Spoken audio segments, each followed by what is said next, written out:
ئێران دەستی بەسەر کەشتیەکی نەوت هەڵگری کۆریای باشور داگرتووە و ئەوەش بە گوشارێکی تاران دادەنرێت بۆ ئەوەی سیئۆل ناچار بکات پارە بلۆکراوەکانی بۆ بگەڕێنێتەوە.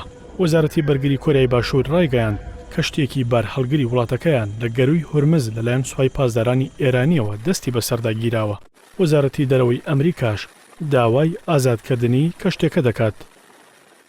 بەپێی سەرچاوەکانی ئێران کەشتەکە 7200 تەن نەوت و بەرهەمی کیمیایی هەڵگرتووە و لەلایەن هێزی دەریایی ئێرانەوە دەستی بەسەردا گیراوە.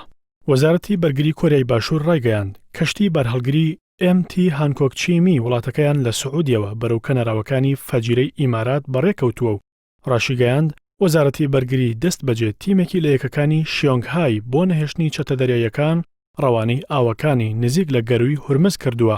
وەزیری دەرەوەی کۆریای باشووریش ڕایگەیاند لە چەند ڕۆژی داهاتوودا حکوومەتی وڵاتەکەی شاندێک دەنێرێت بۆ ئێران بە مەبەستی گفتوگۆکردن لەسەر ئازادکردنی کەشتیە نەوت هەڵگرەکەی و دەستەی کەشتیوانیەکەی. لە بەرامبەردا سعید خەتیبزادە وتەبێژی وەزارەتی دەرەوەی ئێران ڕایگەیاند بە گوێرەی راپۆرتە سەرەتاییەکانی دەسەڵاتدارانی ناوچەکە ڕووداوەکە بابەتێکی تەکنیکیە.